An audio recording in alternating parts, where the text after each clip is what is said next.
హల్లెలూయా. Good morning. మరొక పునరుద్ధానపు దినము, ఆదివారము. ఈ నూతన సంవత్సరంలో మొదటి ఆదివారం. ఆయన వాక్యాన్ని ధ్యానిద్దాం. పరిశుద్ధుడా, నీకు వందనములయ్యా. నీ అత్యంత కృప చొప్పున మరో నూతన సంవత్సరాన్ని మాకు అనుగ్రహించి నీతో నడవాలని, నీ కొరకు బ్రతకాలని, నిన్నే మహిమపరచాలని మరో పునరుద్ధానపు దినమును మాకు ఇచ్చినందుకే వందనములు.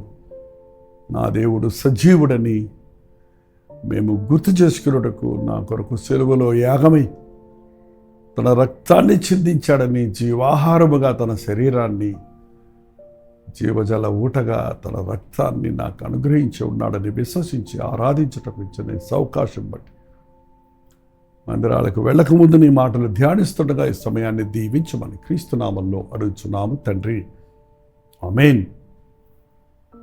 మందిరాలకు వెళ్ళే ఉద్దేశం ఏమన్నా ఉందండి? ఈ లైవ్ చూసుకుంటున్నాము, లేకపోతే ఎదుగో పొద్దునే ఇచ్చిన ఈ 15 నిమిషాల ధ్యానంతో ముగించుకుందాం అనుకుంటే సరిపోదండి. ప్రభు దినము సమాజంగా కూడుకోవాలి. ప్రకటన అపోస్తల కార్యములు 20వ అధ్యాయము 7వ వచనంలో చూస్తే, ఆదివారమున మేము రొట్టె విచ్చుటకు కూడినప్పుడు, the first day of the week అని ఉంది ఇంగ్లీష్ బైబిల్లో. సబాతు 7వ రోజు శనివారం అయిపోయింది. మళ్ళీ కొత్త వారంలో మొదటి రోజు ఆదివారం. మొదటిది ఎప్పుడు దేవునికే, మొదటి రోజు దేవుని కొరకు ప్రతిష్ఠిస్తే మిగిలిన రోజులన్నీ దీవించబడతాం. ఆదివారము రొట్టె విరుచుటకు కూడినప్పుడు. ఎస్, ప్రతి ఆదివారము ఆది సంఘములో నన్ను జ్ఞాపకము చేసుకున్నటకు దీనిని చేయుడి అన్న ప్రభువు మాటను గుర్తు చేసుకుని, ఆనాడు తన 12 మంది శిష్యులకు ఇచ్చిన రొట్టె ద్రాక్షరసాన్ని ఈనాడు క్రీస్తు రక్తములో కడగబడి విమోచించబడిన వారమైన మనందరము కూడా ఆయన రక్త సంబంధులమని, ఆయన వారసులమని, ఆయన పిల్లలమని, ఎలాగూ పరలోక కుటుంబానికి చెందిన మనందరము కలిసి కుటుంబంగా ఎలా కలిసి భుజిస్తారో అలాగూ మనందరము ప్రభువును స్తుతించాలని, ఒకరినొకరు ప్రేమిస్తూ, ఒకరికొకరు కొరకు ఒకరు కనిపెట్టుకుంటూ, ఒకరితో ఒకరు ఏకీభవిస్తూ, ఒకరినొకరు పురికొల్పుకుంటూ, ప్రేమ చూపుటకు, సత్కార్యములు చేయుటకు, దేవుని రాజ్యాభివృద్ధి కొరకు ప్రయాసపడాలని జ్ఞాపకం చేసుకునేవారు. ఆదివారం దేవుని మందిరానికి వెళ్ళాలి.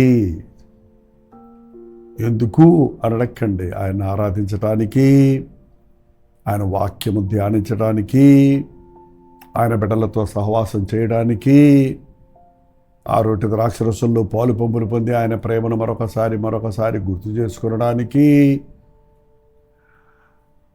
చూడండి, దేవుడు తన ఆలయంలో నుండి మనల్ని ఆశీర్వదిస్తాడు. ఇక్కడ ఆశీర్వదించడా, ఎక్కడైనా ఆశీర్వదిస్తాడు, ఎప్పుడైనా ఆశీర్వదిస్తాడు. But there is a special blessing when he blesses us from his sanctuary. ఆ బ్లెస్సింగ్ నీకు నాకు కాదు, ఆయన చేతులెత్తి వారిని ఆశీర్వదించాడన్నప్పుడు మన దేశాన్ని, మన ప్రాంతాన్ని, మన గృహాన్ని, మనలందరినీ ఆశీర్వదించడానికి ఆలయంలో మనం కూడినప్పుడు, ఇతరుల కొరకు మనం విజ్ఞాపన చేసినప్పుడు, మనమే కాక మరనేకులు ఆశీర్వదించబడినట్లుగా దేవుడు తన హస్తములను చాపుతాడు. ఆదివారం నాడు రొట్టె విరుచుటకు కూడినప్పుడు పౌలు మరునాడు వెళ్ళనై ఉండి వారితో ప్రసంగించుచు. ఆదివారం నాడు ఆలయంలో ప్రసంగానికి ముఖ్య ప్రాముఖ్యత ఇవ్వాలి. ప్రసంగానికి ఎక్కువ సమయం ఇవ్వాలి. పౌలు గారు అప్పుడు క్వైర్ లేరు, అక్కడ ఆచార తతంగాలు లేవు, పలానా వారు వచ్చి ప్రార్థన చేస్తారో అనే అనౌన్స్మెంటు, వాళ్ళు వచ్చి ప్రార్థన చేసి వెళ్ళాక ప్రార్థన చేసినందుకు వందనములు అని ధన్యవాదములు, వాళ్ళకి థ్యాంక్స్, మళ్ళీ ఫలానా వారు వచ్చి బైబిల్ రీడింగ్ చదువుతారు అనే అనౌన్స్మెంటు, చదువురాత మన కొరకు బైబిల్ రీడింగ్ చేసిన సహోదరుడి వారి కుటుంబాన్ని దేవుడు ఆశీర్వదించునుగా కానివని ఏ ఓట్ ఆఫ్ థ్యాంక్స్ అండి. ఒక పద్ధతి ప్రకారం లోక పద్ధతులు, లోకంలో అనౌన్స్మెంట్స్ ఉంటాయి. అలాగా నేను చూశాను కొన్ని ఆధ్యాత్మికమైన సంఘాలలో, ఇంక్లూడింగ్ మా సంఘములో మ్యాక్సిమం ఒక ప్రోగ్రాం రాసుకొని దాని ప్రకారంగా ఎవరి భాగం వారు బైబిల్ చదివేవాళ్ళు, ప్రార్థన చేసేవాళ్ళు, పాటలు పాడేవాళ్ళు, వాక్యం చెప్పేవాళ్ళు వరుస పెట్టి దేవునికి మహిమ కలిగినట్లుగా ఒకదానికి ఒకటి పొత్తు కుదరకుండా ఉంటాయండి. పాట ఒకటి, ప్రసంగం ఒకటి, చదివిన వాక్యం ఒకటి కాకుండా దేవుడిచ్చిన అంశాన్ని పట్టుకొని ఆరాధన నడిపితే ఆత్మకార్యాలు బలంగా జరుగుతాయి. పెద్దగా ఆర్గనైజింగ్ ముఖ్యమా కాదండి. ఆర్గనైజ్ చేసేవాళ్ళు లేని సంఘాలు చాలా మూలాన గందరగోళం ఉన్నాయి, ఉన్న మూలాన గందరగోళంగా ఉన్నాయి. బట్ ఎంత ఆర్గనైజింగ్ ఉన్నా that will be only a method. But ఎంతమంది దేవుని ఆర్గనైజింగ్ కాకుండా యాగనైజింగ్, అంటే ఆ మందిరములో దేవుని సన్నిధి కొరకు ప్రలాపించేవారు కావాలి, ప్రార్థించేవారు కావాలి, దేవుని సన్నిధిలో విలపించేవాళ్ళు కావాలి, మా మధ్యకు దిగిరా ప్రభువా అని ఆహ్వానించేవాళ్ళు కావాలి. ఆదివారపు ఆరాధన ఆచారంగా ముగించడం వల్లనే వాళ్ళందరూ అనేకమైన ఆధ్యాత్మిక విషయాల్లో వర్ధిల్లలేకపోతున్నారండి. డ్రై వర్షిప్గా ఉంటుంది. కొన్ని చర్చెస్లో పాటలే పాటలు, సింగింగ్ కాంపిటీషన్ లాగా ఒకరి తర్వాత ఒకరు పాటలు, గంటల తరబడి పాటలు. ఆ పాటలు కూడా ఆ పాడేవారే కానీ సంఘమంతటిని ఇన్వాల్వ్ చేసి అందరూ కలిసి పాడాలి. కచేరీకి వెళ్తే పాడేవారు పాడుతుంటే మనం తలకాయ ఊపితే సరిపోద్ది. కానీ ఆలయానికి వెళ్ళినప్పుడు ఆత్మతో సత్యముతో బొంగురు గొంతులైనా రాగం తాళం పళ్ళవి లేకపోయినా మన అందరం కలిసి ఆరాధిస్తున్నప్పుడు దేవునికి మహిమ కలుగుతుంది. ఆయన మన ఆరాధన యందు ప్రీతి చెందుతాడు. అన్నిటికంటే ముఖ్యంగా ఎక్కువ సమయం, ఎంత సమయం అంటారా, అన్లిమిటెడ్. పౌలు గారికి అయితే ఈ రోజుల్లో పుల్పిట్లు ఇవ్వరండి, ఎందుకంటే ఆయన ఎక్కితే దిగడం. ఆయన చెప్పాలనుకున్నదంతా చెప్పే వరకు గడియారాలకు పరిమితి కాకుండా పరిశుద్ధాత్మ యొక్క ప్రేరేపణకు కంట్రోల్లో ఉండేవాడు.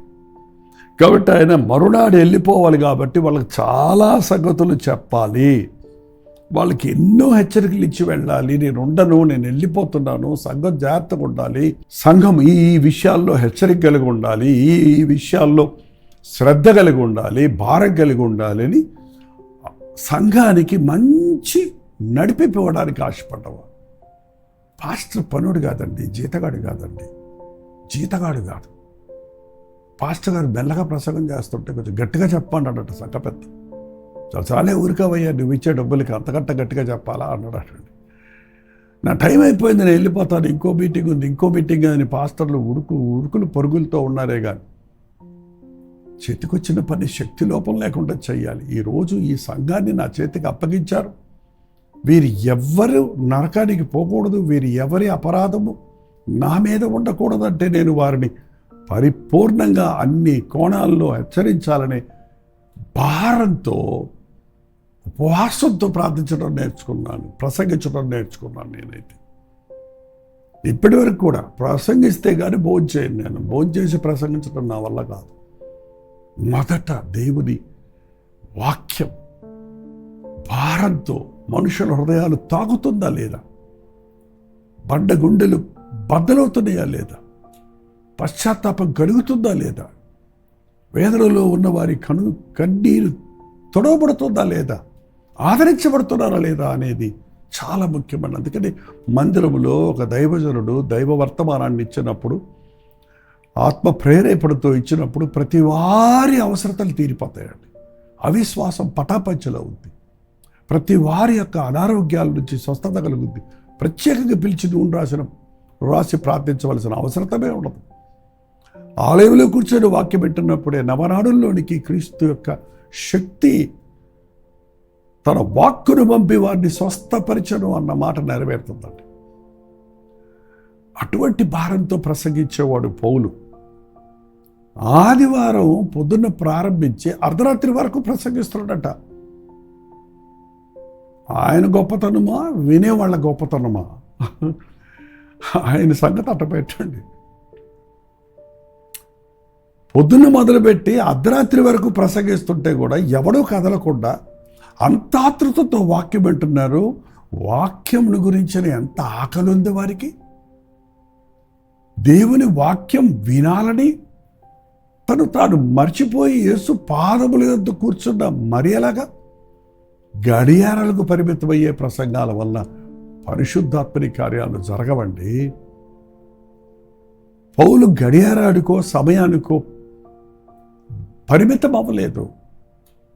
దేవుడు తన మనసులో ఉంచిన వాటలను ఆ ప్రజలకు అందించాలి.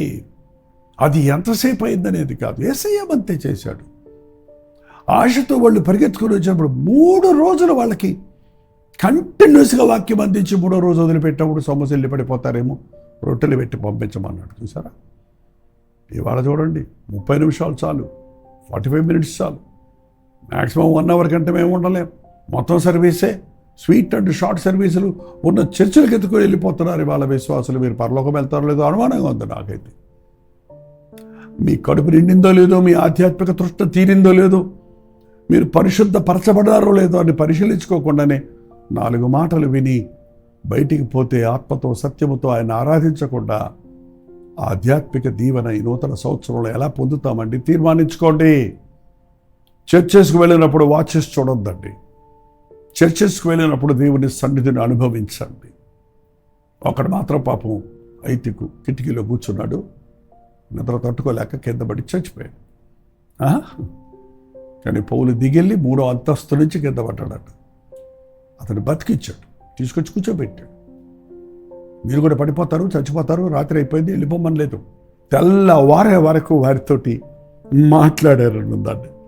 చూడండి, 3వ అంతస్తు నుండి కింద పడి చనిపోయిన వాడై ఎత్తబడినంతట పౌలు కిందకి వెళ్ళి అతని మీద పడి కౌగులించుకొని, మీరు తొందరపడకుడి, అతని ప్రాణం అతనిలో ఉండదని వారితో చెప్పాను. అతడు మరలా పైకి వచ్చి రొట్టె విరిచి పుచ్చుకొని తెల్లవారు వరకు విస్తారముగా సంభాషించి బయలుదేరను. ఎంత గొప్ప దేవుడండి! వాక్యము ఆకలి తృష్ణ కలిగిన వారు, ఆశ కలిగిన వారు, ఇంకా ఇంకా నా దేవుని చిత్తం ఎరగాలి, ఇంకా దేవుని ప్రణాళికలు ఎరగాలి, ఇంకా దేవుని పరిశుద్ధతలో నేను నడవాలి, దేవుని ఆత్మతో అభిషేకించబడాలి, రొట్టె ద్రాక్షరసంలో పాలు పంపులు పొందాలనే ఆశ ఉంటుంది. ఈ నూతన సంవత్సరంలో షార్ట్గా ఉండే సర్వీసెస్ కాక లాంగ్ సర్వీసెస్కి వెళ్ళండి. మీకు లేకపోతే మా చర్చికి రండి. పొద్దు నుంచి రాత్రి వరకు మాకు కంటిన్యూస్గా ఆరాధనలు జరుగుతూనే ఉంటాయి. మేము లైవ్ ఇస్తూనే ఉన్నాం, బెట్టికి ఇస్తున్నాం అనుకోండి. మీ మందిరాలకు వెళ్ళండి, మళ్ళీ లైవ్లో చూడండి, మళ్ళీ బైబిల్ చదువుకోండి, మళ్ళీ సాయంత్రం ఎక్కడికన్నా సేవకి వెళ్ళండి. మీరు సమృద్ధిగా దీవించబడతారు. ఈ మొదటి ఆదివారం ఒక నిబంధన చేసుకోండి. ఇక మీదట దేవుని మందిరానికి వెళ్ళినప్పుడు, షాపింగ్ సెంటర్కి వెళ్ళినప్పుడు టైం చూసుకుంటున్నారా? మూవీస్కి వెళ్ళినప్పుడు, సొంతగా షికార్లకు వెళ్ళినప్పుడు, బంధువుల దగ్గరికి వెళ్ళినప్పుడు, స్నేహితుల దగ్గరికి వెళ్ళినప్పుడు గంటలు తెల్లవారుల వరకు మాట్లాడుకుంటూ కూర్చుంటారు కదా.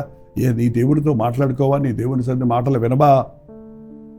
వర్షం తెచ్చుకుందాం, దేవునితో గడుపుదాం, తలవచ్చని ప్రార్థిద్దాం. పరిశుద్ధుడా, నీకు వందనములయ్యా.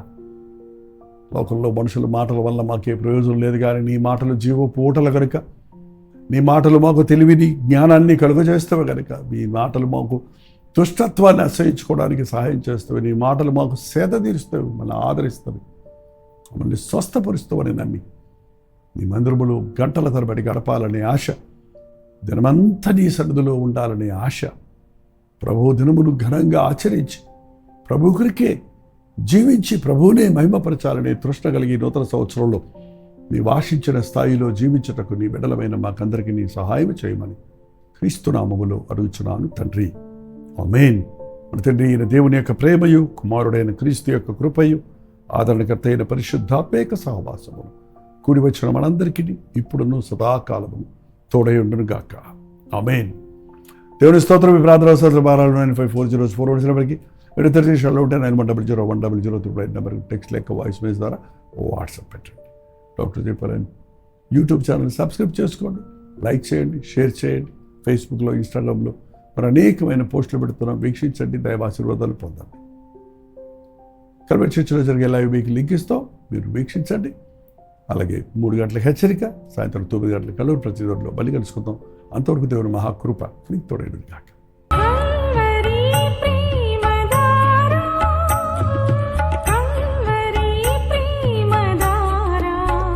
కల్వరి ప్రేమధార అనే మా ద్విమాస పత్రికను ఈ మధ్య త్రైమాస పత్రిక అంటే 3 నెలలకి ఒక్కసారి మాత్రమే ప్రింట్ చేయగలుగుతున్నాం. మరి గత 40 సంవత్సరాల పైబడి కొనసాగుతున్న ఈ పత్రికను ఆపు చేయటం ఇష్టం లేక దీన్ని త్రైమాస పత్రికగా మార్చున్నాం.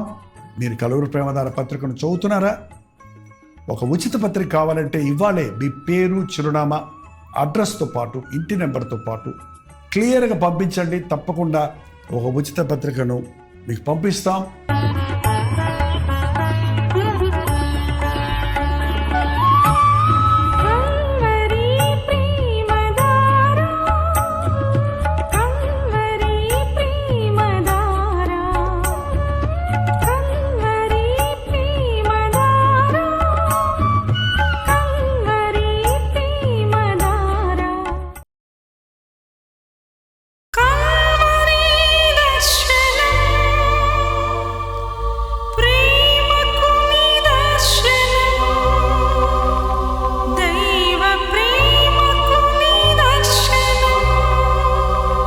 తెలుగు, తమిళ, హిందీ, మలయాళం, బెంగాలీ, ఒరియా అనే 6 భాషల్లో టెలివిజన్ ప్రోగ్రామ్స్ కొనసాగుతూనే ఉన్నాయి. భారభరితమైన పరిచయంలో మీరు సహకరించాలని ఆశిస్తే, ప్రభు మిమ్మల్ని ప్రేరేపిస్తే మీ విరాళాలు, కానుకలు వారికి మీరు పంపించవచ్చు. అవి నేరుగా టీవీ ఛానల్స్కి వెళ్తాయి. అందులో ఏది మేము మా సొంత ఖర్చుల కొరకు ముట్టుకోవటం లేదు, వేరే పరిచయ కొరకు ముట్టుకోవటం లేదు. టెలివిజన్ పరిచయలో ఇంకా సువార్త వినని వారికి అది అందించాలని ఆశతో ఒక 20 సంవత్సరాలుగా కొనసాగుతున్న పరిచయం కొరకు ప్రార్థించండి, మీ సహకారాన్ని అందించండి. ఈ విషయం మీకు ఇంకా వివరాలు కావాలంటే 89393939 అనే నెంబర్కి మార్నింగ్ 10 నుంచి ఈవినింగ్ 10 లోపల మీరు ఫోన్ చేయండి, వివరాలు మీకు తెలియజేస్తాం.